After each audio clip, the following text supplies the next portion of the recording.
My self-centered brother and his bride-to-be insisted on taking my inheritance to fund their wedding. When my parents sided with them, I exposed a hidden family truth. My name is Mia, I'm 27, and the oldest in a modest, blue-collar household. We never lived lavishly, but my parents, Anna and Robert, have run a charming neighborhood bakery for more than 20 years. It's practically an institution in our small town.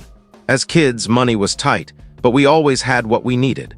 My parents poured everything into their work and passed that dedication on to me and my little brother, Jake. He's 25 now, and it's no secret he was always the favored one. Jake was the golden boy who rarely faced criticism. Whatever he did, even minor accomplishments drew huge praise, and he was shielded whenever he slipped up. I had to work twice as hard for any recognition. Truthfully, it never really bothered me. I was content staying in the background. I liked pursuing my ambitions quietly without craving constant validation. If Jake thrived on the attention, that was fine by me. At least, that's how I saw it until everything changed recently. The trouble started 5 years back when our grandfather died. We were very close, and his loss devastated me. At the reading of the will, I learned he had set up a trust fund in my name. It wasn't a fortune, but it was substantial enough to alter my future if managed carefully. There were conditions, however. I couldn't touch the principal until age 30, and afterward only for major goals like buying property or furthering my education. That felt reasonable. I had no intention of squandering it. My vision was to someday launch my own venture or secure a simple home in the city. Jumping ahead to this year, Jake proposed to his girlfriend, Emma. She's 26, comes from money, and has an irresistible charm. Confident, sociable, and instantly likable. I genuinely warmed to her initially. The shift began at a family meal several months ago. Suddenly, Emma mentioned my trust fund. She brought it up lightly, as if it were everyday chatter. She inquired about my intentions for the funds once they were released. Taken aback, I offered a non-committal reply about possibly purchasing a condo or starting a company. She grinned and remarked how lucky that was. Jake and I could truly benefit from assistance with wedding costs or a home down payment. Jake gave an uneasy laugh, seeming uncertain. I laughed too, assuming it was a joke. But her expression remained expectant. The mood turned tense fast. My parents intervened, noting that the money belonged to me and wasn't up for discussion. The subject appeared closed, at least for then, but it resurfaced. In the weeks that followed, Emma raised it repeatedly at gatherings, always indirectly, always sweetly. Comments like how wonderful it was that I had such a chance. Not everybody gets to aid their relatives that way. Early on, I ignored it. I'd redirect or dismiss it lightly, yet it grew more insistent. Soon Jake started supporting her hints. He'd mention how it wasn't like I needed it immediately. Seeking allies, I approached my parents. I asked them to speak with Jake and Emma to end the pressure. Instead, my mother replied that Emma simply wanted to feel part of things. She wasn't demanding. It certainly felt demanding, but suddenly I seemed oversensitive. I avoided conflict, but I refused to yield. The funds weren't accessible anyway, and when they were, I had my own purposes. I assumed firmness and composure would make them back off. I was mistaken. Weeks later, at another dinner, Emma drew me aside. This time, no pretense of subtlety. She urged me to rethink my stance on the trust. Contributing to Jake and her would demonstrate real care. It seemed rather self-centered to leave it idle when it could help so much. I was speechless. Few had ever labeled me selfish outright. Keeping my cool, I reiterated that the trust remained locked and that I had set plans for it later. Her smile vanished. She gazed at me as if I'd disappointed her deeply. "I suppose I misjudged your character," she said icily. The following day, Jake phoned. He offered a half-hearted sorry for Emma's words, but quickly added she was overwhelmed. And she had a point. Perhaps I ought to reflect on it. Doubt crept in. Was I truly selfish, overreacting? My trusted friends assured me otherwise, but the weight lingered.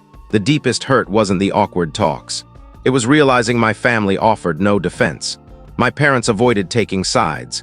Jake and Emma persisted, leaving me more alone. It became evident. Emma wouldn't relent, and Jake fully endorsed her. My parents aimed for harmony, but their neutrality worsened everything. Nobody defended my position.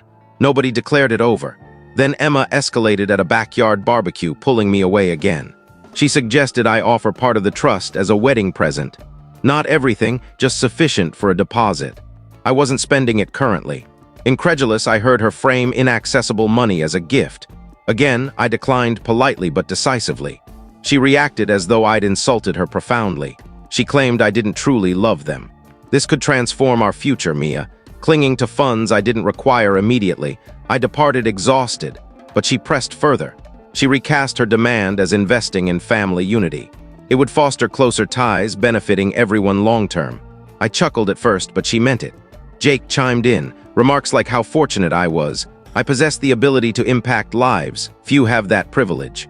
I appealed to my parents once more, detailing Emma's recent tactics. My mom insisted Emma sought acceptance, and Jake had struggled more financially. Struggled more? We shared the identical upbringing, resources, opportunities. The sole distinction was my prudent decisions versus his impulsiveness. My father then said they weren't forcing me. Simply consider it. Preserving family peace sometimes outweighs proving a point.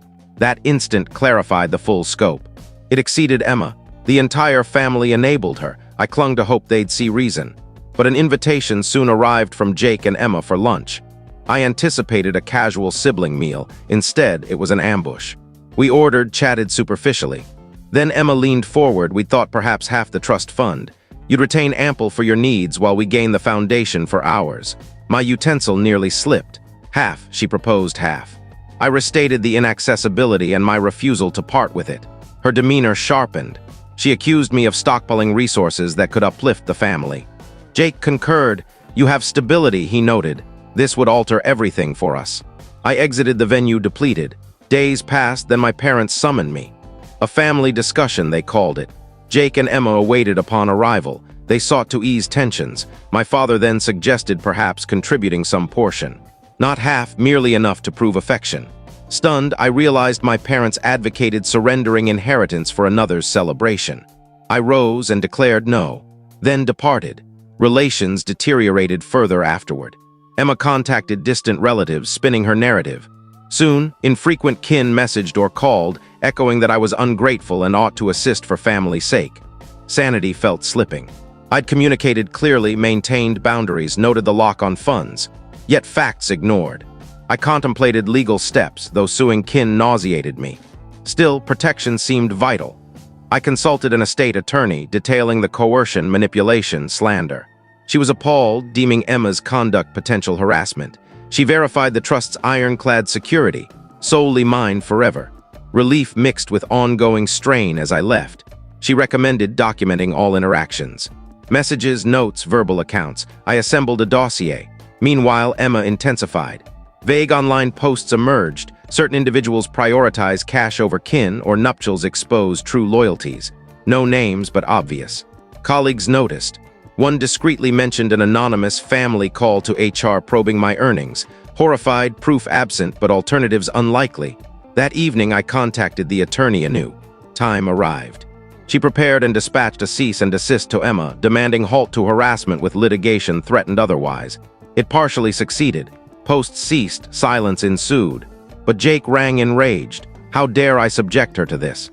Embarrassing, receiving legal notice from kin? Composed, I replied I'd begged cessation repeatedly. Chances exhausted. Boundaries violated, leaving no option. He rejected it. She merely sought our shared future. This concerns care and unity. No, I countered. It involved coercion and greed. True family concern avoids backstabbing and vilification. He disconnected. My parents mirrored disappointment. Mom phoned distraught over my extreme action. I recalled multiple pleas they'd ignored. Isolation peaked. Then a twist altered the course. Jake mistakenly forwarded to the family group a text intended solely for Emma. It read, "Unbelievable you've been texting friends this way about Mia's trust. You promised persuasion, not force. Attached were captures. Emma's messages to another, boasting parents would compel my surrender. One stated, Mia's too gentle. She'll give in eventually.